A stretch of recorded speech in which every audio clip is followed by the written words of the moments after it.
Hello everyone. In this video, I will show you how to change the app language in Duolingo. First, open the Duolingo app on your phone or tablet. When the app loads, look at the top left corner of the screen. You will see a small flag icon. This flag shows the language of the course you are currently learning. Tap on this flag to open your list of courses. After you tap the flag, a new screen will appear with all the courses you have added.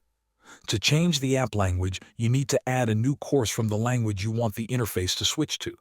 For this, tap the plus symbol. You will find it in the same area as your course list. Tapping the plus symbol will take you to the page where you can browse all available courses.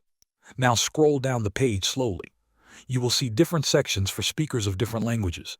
Keep scrolling until you find the section for French speakers.